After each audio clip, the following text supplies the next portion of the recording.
Baik Ustaz, pertanyaan berikutnya dari Fulan. Bismillah, Assalamualaikum Ustaz, izin bertanya.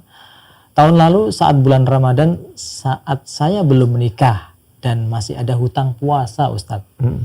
Dan tahun ini Alhamdulillah saya sudah menikah dan hamil Ustaz. Nah, bagaimana hukum syariat untuk mengganti puasa tersebut Ustaz? Barakallahu fiik. Jadi tempo hari si fulana ini belum menikah, punya utang puasa. Lalu setelah menikah ya hamil dan menyusui. Ya. Bagaimana dengan utang puasa? Utang puasa teman-teman sekalian. Ya memang wajibnya itu alal fauri, yaitu membayar hutang puasa itu dengan sesegera mungkin. Ini kayak gini nih kejadiannya nih, meremehkan. Syukur masih ingat Ustaz ya. Syukur masih ingat. Dan hutang puasa bagi para wanita, ya antunna harus mencatat seperti antum catat punya utang. Catat itu buku hutang puasa, kalau bisa ada ini ya. Tanggal sekian saya sudah bayar. Berapa hutang puasanya? 1, 2, 3, 4. Nah, ya seminggu sampai ada yang 15 hari. Udah itu. Kalian catat itu. Catat itu. Qadarullah masya'a fa'al. Barangkali takdir Allah meninggal misalnya, tentunya lihat catatannya sama ahli warisnya, entah itu anaknya atau saudara, lihat, wah dia punya utang puasa, ya, maka ya boleh ahli warisnya itu mempuasakan untuk dirinya, karena itu adalah utang pada Allah, atau mengganti dia fidyah, bayar fidyah. Tapi masalahnya ini masih hidup ini. Ini yang kadang-kadang orang ya menggampang-gampangkan di sini. Ana lebih cenderung kepada Syekh Muhammad bin Shalih Utsaimin ya rahimahullahu taala dalam Syarhul Mumti'-nya.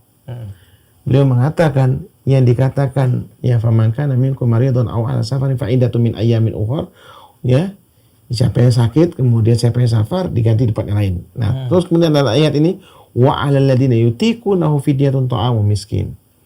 Dan bagi orang yang tidak mampu, yang tidak mampu itu ada 2 golongan saja. Ya, nggak disebutkan lainnya. Kata saya Utsaimin, 2 golongan siapa? Yaitu lansia yang sudah tidak sanggup puasa. Ya, manusia lanjut usia ya, nggak sanggup puasa sudah. Ya, maka mereka boleh dibayar fidyah. Atau orang yang punya sakit tidak ada kunjung sembuhnya, misalnya stroke, atau dia punya sakit di ginjal, nggak bisa dia puasa karena dia harus minum, ya, misalnya seperti itu. Maka orang-orang mereka inilah yang boleh digantikan dengan fidyah, tidak puasa tapi digantikan dengan fidyah, dengan memberi makan orang miskin. Ya, 1 hari yang ditinggalkan puasanya 1 orang miskin. Ya, berapa hari tinggal di situ. Tapi permasalahannya ialah bagaimana si wanita tadi yang bertanya ini, nggak ada kecuali dia bayar puasa, nggak boleh diganti dengan fidyah. Pertama, karena rukun Islam itu 5, nggak ada fidyah sih. Ya, 2 kalimat syahadat, sholat, zakat, puasa, haji, nggak ada fidyah. Ini juga bagi wanita yang hamil dan menyusui, dia harus mengganti dengan puasa. Kapan saja, makanya dihitung ya. Dihitung berapa hari yang berapa hari. Toh juga ada waktu dia tidak hamil dan tidak menyusui kapan saja. Ya. Nah, itu yang ini. Jadi diganti dengan puasa. Makanya segera mungkin ya dijadwal puasanya kapan, minta izin sama suami ya untuk dia puasa. Nah, jadi permasalahan begini. Ini yang jadi permasalahan ini. Wanita yang membayar ini, misal nih, ini bulan Ramadan tahun lalu. Ini bulan Ramadan yang akan datang ini. Ini sekarang kan bulan Sa'ban, tanggal 4 Sa'ban. Akhirnya dia tidak sempat dia puasa di ini, bayar puasa itu harusnya di sini nih. Ini di bulan Sa'ban, ini bulan Ramadan dimasuk. Nggak sempat dia bayar puasa, masih utang, masuk bulan Ramadan. Masih dia punya hutang puasa di sini. Jadi ini masih dia punya hutang puasa di sini. Bagaimana teman sekalian? Kata Syekh Utsaimin rahimahullah, ya, hutang puasa jadi hukuman. Dia bayar hutang di sini, ya kan, berikutnya diakumulasi dengan hutang puasa ini sekarang di Ramadan yang ini. Diakumulasi dia berapa totalnya? Misalnya tempo hari dia 5, sekarang dia 5, berarti 10. Yang 5 di sini dia bayar di sini nih. 5 bayar di sini, bayar hutang yang puasa di sini tidak kena denda. Tapi yang 5 yang Ramadan yang lalu, dia di samping bayar puasa, dia bayar fidyah sebagai denda.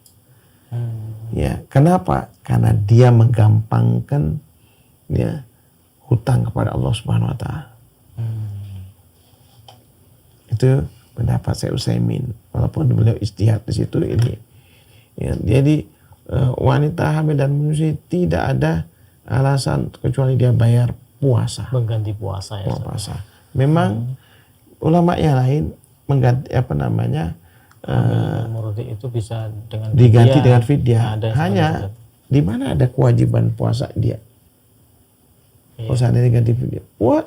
Kalau dia diganti fidyah, fidyahnya dari orang lain, bukan dari dia. Itu ininya. Nggak ada alasan sebenarnya. Dia mampu, dia masih mampu, dia sanggup untuk dia bayar hutang puasanya, maka dia kerjakan puasanya. Iya. Ada jamaah pengajian itu sampai, Ustaz, saya dulu pernah nggak ngerti agama saya, Ustaz. 20 tahun saya ninggalkan puasa. Ya Allah. Bayangkan 20 tahun teman-teman. Saya itu kemudian dia mau cari, Ustaz, dia orang kaya. Nggak ada, Bu. Ibu kalau misalnya masih sanggup bayar tuh. Bayangkan 20 kali 30, 600 hari. Tapi Masya Allah, setahun. Masya Allah, ibu ini jalankan selesai 2 tahun. Selesai 2 tahun, iya. Selesai 2 tahun. Dia selang-seling suari dia bayar puasa. 365 hari. Katanya beliau Masya Allah ya. Saya cuma waktu itu saya lihat karena beliau tuh sungguh-sungguh hijrahnya. Ibu nggak ada kewajiban kecuali ibu bayar puasa. Jadi jangan menggampangkan agama. Bayar. Kata beliau apa? Saya justru sekarang tambah sehat. Dan saya meneruskan kebiasaan saya puasa sering-sering. Berarti seperti Nabi Daud maksudnya. Puasa enggak. Oh, Allah. Nah itu teman-teman sekalian, mudah-mudahan bermanfaat ya.